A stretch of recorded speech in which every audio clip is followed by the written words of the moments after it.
खैर अब आते हैं आशीष, आज का ग्लोबल मार्केट के लिए जो सबसे बड़ा क्यू है वो है जो ये हाई वोल्टेज मीटिंग है। दुनिया के दो सबसे पावरफुल लीडर्स, दुनिया की दो सबसे स्ट्रांग इकोनॉमीज़, इनके बीच की आज मीटिंग है। इस मीटिंग के कई मायने हैं और मैं इसको समझाना चाहता हूँ। इसमें हमारे लिए बहुत पॉजिटिव भी हो सकते हैं और बहुत नेगेटिव भी हो सकते हैं। पूरी दुनिया की नज़र आज इस मीटिंग पर होने वाली है और ये मीटिंग तब हो रही है जब दुनिया में ट्रेड, एआई, ताइवान, ईरान, ये बहुत कुछ है जो यहाँ पर डिस्कस होने वाला है।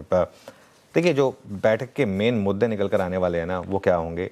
एक तो ट्रेड और टैरिफ, अच्छा सेमीकंडक्टर और एआई। अब इसमें इंपॉर्टेंट चीज़ क्या है, वो अकेले नहीं गए हैं डोनाल्ड ट्रंप, वो अपने साथ एलोन मस्क और युआंग हैंसन को भी लेकर गए। तो ये जो मीटिंग है ये प्योरली पॉलिटिकल नहीं है, ये एक बिजनेस मीटिंग है और उस हिसाब से आपको इसको अप्रोच करना चाहिए कि ये जो मीटिंग है ये एक बिजनेस मीटिंग है। ईरान और तेल सप्लाई को लेकर जो संकट है उसके रिलेटेड भी काफ़ी इंपॉर्टेंट चीज़ें आ सकती हैं, अगले पॉइंटर्स प्लीज़। और ग्लोबल सप्लाई चेन, इनको लेकर भी काफ़ी चीज़ें आ सकती हैं। अब देखिए, पूरी दुनिया में ऑलरेडी इसकी चर्चा हो रही है, सब कुछ हो रहा है, लेकिन हम बात करते हैं हमारे व्यूअर्स के लिए कि भाई भारत के लिए क्या है इस मीटिंग के मायने हैं। भारत के लिए इस मीटिंग के बहुत मायने हैं, क्योंकि इशू क्या है, ट्रंप 1.0 और ट्रंप 2.0 बहुत फ़र्क है। ट्रंप 1.0 में चाइना के साथ पूरा टकराव था और भारत के साथ दोस्ती थी। आपको याद होगा वो डोनाल्ड ट्रंप भारत आए थे, पीएम मोदी यूएस गए थे, वो हाउडी मोदी इवेंट हुआ था, यहाँ पर भी बहुत बड़ा इवेंट हुआ था। ट्रंप 2.0 में हमने ऐसा कुछ नहीं देखा है।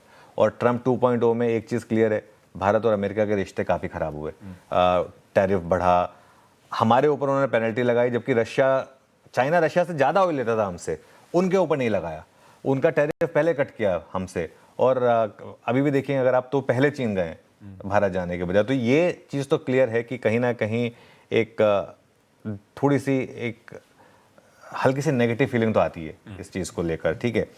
और अगर यूएस और चीन के रिश्ते काफ़ी अच्छे तरीके से सुधरे, हमें एक बहुत बड़ा एडवांटेज मिला था ट्रंप 1.0 में। एक चाइना +1 जो थीम थी ना, वो ट्रंप 1.0 में ही ओपन हुई थी, मैन्युफैक्चरिंग वाली। वो पूरी की पूरी ईएमएस थीम, पूरी की पूरी मेक इन इंडिया थीम जो है, उसमें एक बहुत बड़ा फैक्टर था चाइना +1।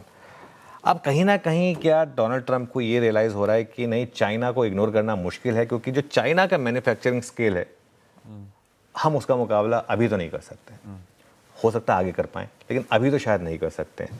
तो ऐसे में क्या भारत में मैन्युफैक्चरिंग पर एक इम्पैक्ट आ सकता है? चाइना +1 जो स्ट्रैटेजी है ग्लोबली, क्या वो इम्पैक्ट हो सकती है? अब ये काफ़ी इंटरेस्टिंग होगा। एक्सपोर्ट और एफडीआई, इस पर एक सीधा इम्पैक्ट आ सकता है। मगर अब इसके पॉजिटिव्स भी हैं, क्योंकि दोनों काफ़ी इन्फ्लुएंशियल लीडर्स हैं। अगर दोनों मिलकर ये ईरान वॉर ख़त्म कर सकें और अगर एक स्टेट ऑफ हॉर्मुज़ खोलने पर एक किसी तरीके की रणनीति बना सकें, तो एटलीस्ट हमारे लिए एक बहुत बड़ा सरदर्द कम होगा। वो जो है कच्चे तेल की कीमतों को लेकर है, जो अभी तक हमारे लिए सबसे बड़ा सरदर्द बना हुआ है। बाजार की नज़रें और कहाँ कहाँ होंगी? क्या ग्लोबल टैरिफ कम होंगे? क्या ग्लोबल ट्रेड सुधरेगा? और क्या जियोपॉलिटिक्स का जो तनाव है ये घटेगा? तो ये बेसिकली 3 मोस्ट इंपॉर्टेंट चीज़ें हैं जिन पर बाजार की नज़र रहेगी। तो देखते हैं, ये मीटिंग चल रही है, अभी कुछ देर में जॉइंट स्टेटमेंट होने वाली है, आ रही है एक्चुअली जॉइंट स्टेटमेंट अभी अगर आप देखें तो, और वो नीचे प्ले आउट भी हो रही है। तो आज का सबसे बड़ा क्यू जो है वो यही रहेगा हमारे लिए। परफेक्ट।